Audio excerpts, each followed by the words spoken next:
TNTV Tamil ஊடகம், தனித்துவமான தமிழ் ஊடகம். உலகெங்கிலும் வாழும் டிஎன்டிவி தமிழ் ஊடகம் பார்வையாளர்களுக்கு அன்பு வணக்கம். நாம் இன்று சந்திக்கவிருக்கக்கூடிய ஆளுமை பொருளாதார வல்லுநர், தேர்தல் வியூக வகுப்பாளர், பதிப்பாளர், எழுத்தாளர் மாசிலாமணி நந்தன் அவர்கள். அண்ணா வணக்கம். வணக்கம் விஸ்வா. நீங்க தேர்தலுக்கு முன்பாக பல காணொலிகள்ல சந்திச்சு பேசியிருக்கோம். குறிப்பா மூன்றாவது கட்சி ஒன்று தமிழ்நாட்டுல வந்துச்சுன்னா அது சிரமம் தான் அப்படின்னு சொல்லியிருந்தீங்க. ஆனா இப்போ திமுக, அதிமுக இரண்டு கட்சிகளுமே அது இரண்டாம் இடத்திற்கு போட்டி போடக்கூடிய நிலையில தான் இருக்கு. மூன்றாம் இடம்னு சொல்ல முடியல. காரணம் 1 கோடி வாக்குகளுக்கு மேல 2 பேருமே வச்சிருக்காங்க. குறிப்பா அதிமுக வந்து 2021 1 கோடியே 46 லட்சம் வாக்குகள் வாங்கியிருந்தாங்க.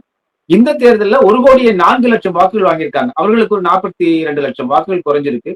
திமுகவும் கிட்டத்தட்ட அதே அளவுல தான் இருக்கு. 1 கோடிக்கு குறையல. தொண்டர்களுடைய எண்ணிக்கை என்று சொன்னாலும் சரி, அல்லது திமுகவுடைய ஆதரவாளர்கள் என்று சொன்னாலும் சரி, இப்படி அதிமுக, திமுக ஆதரவாளர்களுடைய ஓட்டுகள் 1 கோடிக்கும் குறையாம அவங்கள வச்சிருக்கு. அப்ப இதை நம் 3ஆம் இடம்னு பார்க்கக்கூடிய நிலை இருக்கா அப்படிங்கறத உங்களுக்கு கேள்வி. நீ சொன்ன மாதிரி பெரிய வித்தியாசம் 2 பேருக்கும் இல்லை. அதனால 2 பேருமே ரெண்டாடம் கிளைம் பண்ணலாம். ஆனா சட்டமன்ற உறுப்பினர் வச்சு பார்த்தாக்கா திமுக கொஞ்சம் முன்னிலை இருக்குது, அதிமுக பின்னாடி தான் இருக்குது.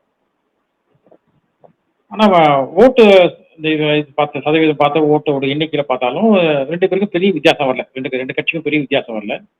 பட் இந்த வர அந்த ஆண்டுகளோட செயல்பட வச்சுதான் வந்து யார் 2 யார் 3 தெரிய போகுது. 2 யாரோ போறா, இல்ல முதலத்துக்கு போக முடியுமா?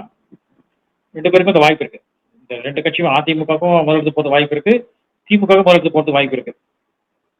இல்ல 2வது இடம் 3 இடமோ இந்த 5 வருஷம் இவங்களுக்கு செயல்பட வச்சுதான் வந்து இவங்க எப்படி கட்சி எப்படி கட்டமைக்கிறாங்க, கட்சி எப்படி இது பண்றாங்கன்னு, அதாவது மறு சீர்திருத்தம் பார்த்தீங்களா 2 கட்சியுமே பண்ணி பார்ப்போம். அது செயல்பாட வச்சு ஆளுங்கட்சிக்கு எப்படி இவங்க விமர்சனம் பண்றாங்க, ஆளுங்கட்சி என்ன செய்யற தவறு எப்படி விமர்சனம் பண்றாங்க, இதை வச்சுதான் ஆளுங்கட்சியோட சில தவறுகள் வந்ததுனாக்கா இதை எப்படி பயன்படுத்திக்கிறாங்க. இதை வச்சுதான் இந்த 2 கட்சிக்குமே இங்கே ஒரு எதிர்காலம்னு சொல்ல முடியும். திமுகவுடைய தோல்விக்கு காரணமாக அவரு திமுக தலைவரே கேட்டிருக்காரு. என்ன காரணம் அப்படின்னு எல்லாருமே பட்டியலிடுங்கன்னு சொல்லியிருக்காரு. நீங்க அங்கங்க சொல்லியிருக்கீங்க இதனுடைய காரணங்கள் என்ன அப்படின்னு முன்கூட்டியே சொல்லியிருக்கீங்க. அவர் இப்ப கேட்ட காரணத்தினால நம்ம மீண்டும் அதை வந்து தற்பொழுது, ஏன்னா அவங்களே கேட்டாங்க, நம்மளா சொன்னா அது குற்றச்சாட்டு போல ஆயிரும். அவங்களே கேட்ட போது நாம் சொல்லக்கூடிய அவர்கள் செய்த பிழைகளாக நீங்க என்ன பாக்குறீங்க? இந்த ஜனங்களுக்கு கொஞ்சம் ஒரு சின்ன இதுதான் கொஞ்சம் சங்கடமா விடுவாங்க. அப்புறம் அந்த சங்கடம் வந்து கொஞ்சம் எரிச்சலா இருக்கும். அந்த எரிச்சல தான் கொஞ்சம் வருத்தமா போகும். அந்த வருத்தம் தான் கோபம் போகும். கோபம் தான் வந்து ஒரு கடுமையான இது வரும், அதிருப்தி வரும் பாருங்க. அது அப்படியே கொஞ்சமா வளர்ந்துட்டு வருவாங்க. எப்பயுமே உடனே அந்த புது ஆட்சி வந்துன்னா யாரும் கோவப்பட மாட்டாங்க.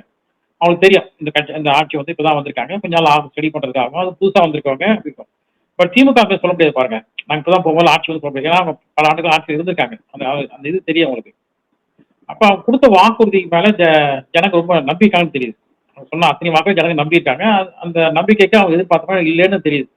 உதாரணத்துக்கு பார்த்தீங்கன்னா அரசு ஊழியர்கள் அவங்க வந்து இது கேட்டிருக்காங்க, ஓய்வு திட்டம் கேட்டாங்க.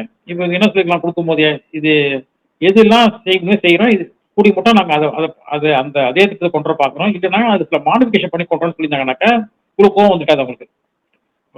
இப்ப என்ன தெரியுதுனாக்கா, நீங்க வாக்குறுதி கொடுக்கும்போது கவனமா கொடுக்கணும்னு தெரியுது. எது சாத்தியமா அது மட்டும் கொடுத்தா போதும், எது உங்களால் செய்யணும் அது மட்டும் கொடுத்தா போதும் தெரியுது. அது செஞ்சாவே ஜனங்களுக்கு இவ்வளவு கோவம் வராது. நீங்க ஓட்டு வாங்குறதுக்காக நிறைய வாக்குறுதி கொடுத்துட்டு அப்புறம் செய்ய முடியாம போச்சுன்னா வச்சுக்கோங்களேன், அவங்க நம்புறாங்களே, அவங்க அந்த நம்பிக்கை போச்சுன்னா வச்சுக்கோங்களேன், அது கொஞ்சம் கொஞ்சமா ஸ்னோபால் ஆகி பெருசா போய் விடியுது அந்த இடத்துல. இல்லைனாக்கா திமுக தலைவர் தோக்கணும் அவசியமே இல்லை. சொந்த தொகுதியில தோக்கணும் பெரிய ஒரு ஜனங்களுக்கு வந்து அவர் மேல அவ்வளவு இதுவா இருக்குது. தனிப்பட்ட போல யாருக்கும் போக வாய்ப்பே கிடையாது. ஆனா ஜனங்க என்னன்னா அந்த வெறுப்புல இருக்கான்னு தெரியுது. எப்படி பர்கூர்ல ஜெயலலிதா தோத்தாங்க இல்லையா, பர்கூர் மக்களுக்கும் ஜெயலலிதா தனிப்பட்ட போல யாரும் கோவம் பெருசா இருந்திருக்க போகுது இல்லை. அந்த கோவம் அங்க அந்த தொகுதி மூலம் வெளிப்படுது. அப்படிதான் எடுத்துக்கலாம் மொழியே. ஒரு குளத்தூர் தொகுதியில தனிப்பட்ட முறையில ஸ்டாலின் மேல கோவம் இருக்கானா இருக்க வாய்ப்பே இல்லை. ஏன்னா அந்த தொகுதிக்கு சில நல்லது செஞ்சிருக்காரு, சுத்தமா செய்யலன்னு சொல்ல முடியாது, வெளிப்பாடு தான். அப்ப இவங்க கொஞ்சம் கவனமா இருந்துட்டா போதும். இது எல்லாரும் சொல்லுவாங்க, ஒரு மந்திரி பேர் சொல்றாங்க, ஒரு அதிகாரி பேர் சொல்றாங்க, அவரால் தான் போச்சுன்றாங்க. அது எப்படி ஒரு மந்திரியால போய் ஆட்சி போக முடியும்? மந்திரியால போகுதுனாக்கா அப்படி உங்களுக்கு முதலே தெரிஞ்சிருக்குன்னு அர்த்தம். இவரோட செயல்பாடுல தான் ஆட்சி போகுதுன்னா உங்களுக்கு தெரிஞ்சிருக்குன்னு அர்த்தம். அப்ப நீ சரி பண்ண இடத்த நீங்க தான் இருக்கீங்க பாருங்க. அவருல பாருங்க, ஒரு அமைச்சரோ ஒரு அரசு அலுவலரோ அரசு உயர் அதிகாரி அவர் மேல எல்லா குடிச்சாலும் அடிக்கிட்டே போறாங்க பாவம். பட் அது எப்படி ஏற்புடையா இருக்க முடியும்? நீங்க முதலமைச்சர், நீங்க தான் சரி பண்ணிக்கணும் அத. அப்போ உங்கள்ட்ட எல்லா தரவும் வந்திருக்கு. எல்லா தகவலும் வருது உங்களுக்கு. அப்ப நீங்க தானே அந்த தடுக்க வேண்டிய இடத்துல நீங்க இருக்கீங்களே! அந்த அமைச்சர் செயல்பாடு அதிகமா இருக்கு. இல்ல வந்து அந்த உயர் அதிகாரி செயல்பாடு அதிகமா இருக்குனாக்க, அத நீங்க கூப்பிட்டு அப்பயே நீங்க சரி பண்ணியிருந்துக்கலாம் அத. அது சரி பண்ணாம நீங்க வந்து இப்ப என்ன பண்ணணும்னு கேட்டாக்கா, அது எல்லாமே உங்கள்ட்ட இருந்திருக்கே. கையில எதுவுமே இல்லன்னா பரவால்ல. கையில எல்லாமே இருந்திருக்கே. கையில உயர் அதிகாரி இருக்காங்க, அரசு அதிகாரி இருக்காங்க, கட்சிக்காரங்க இருக்காங்க, அமைச்சர் இருக்காங்க, தொண்டர்கள் இருக்காங்க, எதிர்க்கட்சி இருக்காங்க. எல்லாம் தகவல் சொல்றாங்களா உங்களுக்கு? தெரியலன்னு சொல்றாங்களா? அப்ப என்னன்னு கூப்பிட்டு உடனே அரெஸ்ட் பண்ணா முடிஞ்சிருக்கும். இன்னொருத்தையும் அது ஒரு இஷ்யூ வரும்போது, உதாரணம் துப்புரவு பணியாளர் பிரச்சனை வருதுனாக்கா, அது கூப்பிட்டு சரி பண்ணா முடிஞ்சிருக்கலாம் அது. ஏதோ பணம் கேட்கறாங்க, அது என்னன்னு கேட்டு குடுத்துட வேண்டியது அவங்களுக்கு. அரசு இது கிடையாதுல்ல நமக்கு. எளிமையான மக்கள் கேட்கும்போது, அது மக்களுக்கு சங்கடப்படுவாங்கல்ல. ஆட்சியாளர் வந்து எப்பயுமே அந்த அதிமுக இந்த சாஸ்திரம் 4 சொல்லுவாங்க. ஒண்ணு வந்து இந்த பகை, கடனு, அப்புறம் படகுல ஓட்ட. இதெல்லாம் வந்து உடனே சரி பண்ணணும்னு சொல்லுவாங்க. இப்ப நெருப்பு. ஒரு நெருப்பு பத்திக்கிச்சுனாக்கா, நம்ம அத என்னன்னு பார்த்து அட்ரஸ் பண்ணி அத சரி பண்ணிடணும் அது. பகையும் அப்படிதான். இந்த பகை வந்து வளரும்போது அது என்னன்னு போட்டு சரி பண்ணிடணும். இத நீங்க விட்டுட்டீங்கனாக்கா, உங்களால வந்து அடக்க முடியாம போயிடும். கடன் அப்படிதான், பகையும் அப்படிதான், நெருப்பும் அப்படிதான், படகுல ஓட்டன்னு சொல்லி சாஸ்திரம் சொல்லுது இது. அதிமுகவுடைய தோல்விக்கு என்ன காரணமா நீங்க பார்க்கிறீங்கன்னா, அதிமுக என்ன செய்திருந்தால் அது வெற்றி? ஏன்னா இயல்பா விஜய் என்கிற ஒரு கட்சி இல்லன்னா, இயல்பாகவே இப்பொழுது திமுக மீதான அதிருப்தி என்பது அதிமுகவுக்கு ஆதரவான வாக்குகளாக தான் மாறி இருக்கணும். அவங்க தான் ஆட்சி அமைத்திருக்கணும். அவங்க தான் அதிகமான இடங்கள் பெற்றிருக்க வேண்டும் அப்படிங்கிறத ஒரு இயல்பான யதார்த்தமா இருக்கு இங்க. ஆனால் அதையெல்லாம் தாண்டி வந்து தற்பொழுது அதிமுகவும் தோல்வியடைந்திருக்கிறது. அதுக்கு பிறகு அவங்க 2ஆ பிரிஞ்சு ஒரு பிரிவினர் போய் தாவேகாவை ஆதரிக்கிறாங்க. அவர்கள் கட்சி விட்டு நீக்கப்படுறாங்கன்னா, அவங்க உட்கட்சியில ஒரு பெரிய ஒரு கலகம் உண்டாயிருக்கு. இதை நீங்க எப்படி பாக்குறீங்க? ஒரு பெரிய ஆளும் இல்லைன்னு தெரியுது. அதிமுகல பெரிய இப்ப ஜெயலலிதா தோத்தா கூட ஜெயலலிதா இது பண்ண முடியல.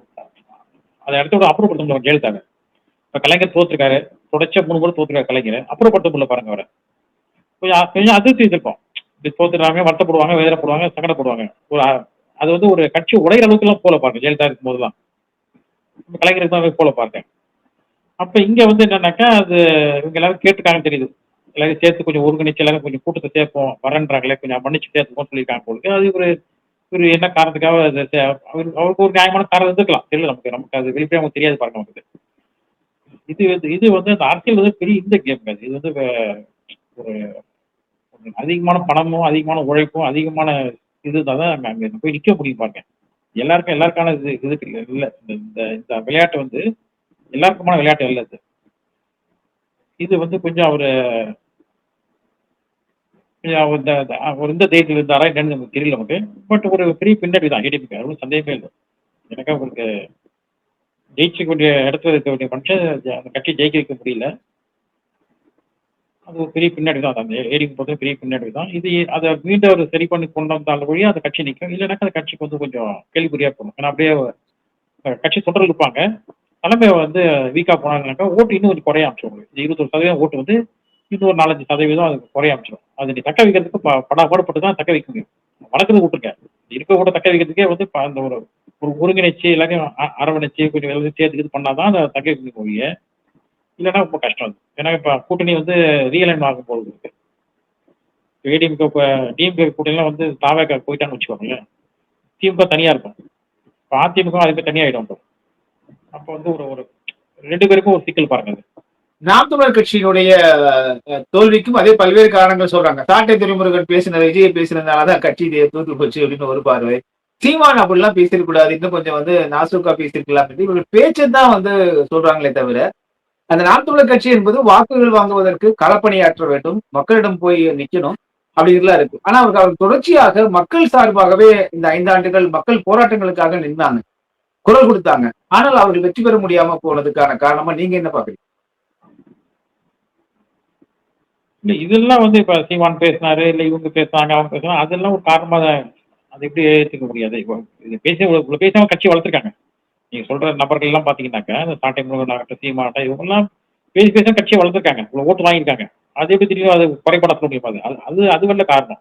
ஜனங்க வந்து 2 கட்சியும் தேவையில்லை முடிவு பண்ணிட்டாங்க. அதுக்கு 2 ஆல்டர்னேட் தான் இருக்காங்க. ஒண்ணு வந்து நாம் தமிழர் கட்சி, அடுத்தது தாவேகா. 2 தான் ஜனங்களுக்கு வந்து வாய்ப்பு இருந்தது. இந்த 2 கட்சி ஏதாவது தேர்ந்தெடுக்கிற வாய்ப்பு இருந்தது. அதுக்கு என்னன்னாக்கா தாவேக்காக்கு ஒரு இயற்கையாகவே ஒரு ஆரம்பிக்கும் போதே ஒரு 15% ஓட்டு ஆரம்பிக்கிறார்கள். மற்ற எந்த கட்சிக்கும் இல்லாத ஒரு பெரிய நல்வாய்ப்பு என்னன்னாக்கா அவருக்கு வந்து ஆரம்பிக்கும் போதே 15%. ஏன்னாக்கா அவங்க அந்த அந்த கட்சியில சேர்த்தாங்க இல்லையா, அவங்க பெரிய எண்ணிக்கையில் சேர்த்துட்டாங்க. அவங்க 15% அவங்கள்ட்ட கையில ஒரு 60 பேர் நிச்சயமா இருந்திருப்பாங்க. அந்த கட்சி அந்த அவங்க ரசிகர்களா இருக்கலாம், தொண்டர்களா மாறி இருப்பாங்க. அப்ப பார்த்தாக்கா 15% ஓட்டு சதவீதம் அவங்க ஆரம்பத்திலே இருக்கு அவங்களுக்கு. அது ஒரு பெரிய நல்வாய்ப்பா போனதுனால இதுக்கு நாம் தமிழர் கட்சிக்கு அந்த வாய்ப்பு கிடைக்கல அவங்களுக்கு. இப்ப ஜனங்களுக்கு என்ன நினைச்சாங்கன்னாக்கா, இப்ப ஜெயிக்கிற கட்சி நமக்கு வேணும். அப்ப 2 கட்சியும் வேணாம்னு முடிவு பண்ணதுக்கு அப்புறம் யார் ஜெயிப்பான்னு பார்க்கும்போது அவங்க மனசுல இது ஜெயிக்கும்ன்ற மாதிரி அவங்க தீர்மானத்துக்கு வந்துட்டாங்க அவங்க. அப்ப வரும்போது அங்க போயிருக்காங்க. நாம் தமிழருக்கு போர் ஓட்டு 4% வந்திருக்கு. இன்னொரு மொத்தம் 8%ல 4% வந்து 3வது அணி வரணும்னு எதிர்பார்த்த ஓட்டு அது. 11% அங்க போயிடுச்சு. அப்படியே உங்களுக்கு இந்த 20% தான் தமிழ்நாட்டில் இருக்கு. 2 கட்சியும் வேணாம் சதவீதம் எப்பயுமே 20% இருப்பாங்க. இந்த அதிமுக வேணாம் சொல்ற கட்சிக்கு வேணாம் சொல்ற மக்கள் வந்து 20% மக்கள் இருக்காங்க. அதுல 11% தாவேக்காக்கு போயிடுச்சு. அது இதுலயே நாம் தமிழர் 4% ஓட்டு போட்டாங்க பாருங்க. 2 கட்சி வானத்துக்கு ஓட்டு போடும். அந்த 4% அங்க போயிடுச்சு. இது கணக்கு வச்சு பார்க்கும்போது தெரியுது. அப்ப ஜனங்க வந்து அங்க போயிருக்காங்க. பட் இது வந்து இது ஒரு 4 பின்னாடி தான், ஒன்றும் சந்தேகமே இல்லை. ஆனா என்னன்னாக்கா இவங்களுக்கு வந்து ஒரு கொள்கை சார்ந்து இருக்கிறதுனால ஒரு 4% ஸ்ட்ராங்கா ஓட்டு போட்டுட்டாங்க. இவ்வளவு பெரிய கோயில் அடிச்சதுக்கு அப்புறம் பார்த்து வச்சுக்கோங்களேன், 2 கட்சியும் வாங்கி 3வது கட்சி வாங்கி 4வது கட்சி 4% -1 அது 1% போல பாருங்க. அவங்க ஓரளவு அவங்க ஓட்டு வந்து வாங்கி காமிச்சிட்டாங்க அவங்க. அப்போ ஓரளவு அவங்க ஒரு ஸ்ட்ராங் போட்டி இருக்காங்க.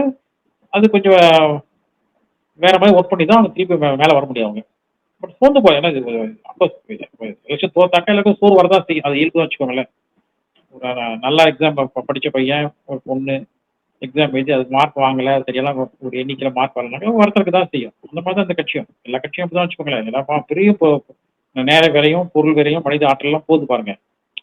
தொடர்ச்சியா 5 வருஷம் கலை பண்ணி ஆட்டிட்டு அங்க போய் நிக்க போது அதுக்கான பலன் கிடைக்கலனாக்கா எல்லாருக்கும் சோறு வரதான் செய்யும். இந்த கட்சியும் சோறு வரதான் செய்யும். அது ஒன்றும் சந்தேகமே இல்லை. அதை மீண்டும் வந்து தான் அவங்க வழி இல்லை. ஏன்னா நீங்க அரசு கட்சி அமைச்சிட்டாவே நீங்க வேற வழியே கிடையாது. நீங்க அதுல இருந்து முதல்ல ஒரு 3 மாசம் சோர்வா தான் இருக்கும். அப்புறம் அந்த சோர்வு மீண்டும் வந்து திருப்பி நீ கலப்பணி ஆற்றி தான் நீங்க மக்கள் மனத்தை வென்றெடுக்க வேண்டியிருக்கோம். நிலைமை எல்லாமே இருக்கும் நம்ம. நிச்சயமாக 3 கட்சிகளுக்குமான ஒரு அதனுடைய இயல்பான தன்மைகள், அதை எதிர்கொள்ள வேண்டிய அந்த பணிகள் குறித்தெல்லாம் தெளிவாக விளக்குனீங்கன்னா மிக்க நன்றி. வணக்கம் விஸ்வா. கோயம்புத்தூர் மாநகரில் 16 வகை தரமான எண்ணெய் வகைகள் கண்முன்னே அரைத்து சூரிய ஒளியில் வைக்கப்பட்டு முறையாக விற்கப்படுகின்றன. நேரிலும் அஞ்சல் வழியாகவும் வாங்கிக் கொள்ளலாம். தொடர்புக்கு 9843028388. TNTV தமிழ் ஊடகம், தனித்துவமான தமிழ் ஊடகம்.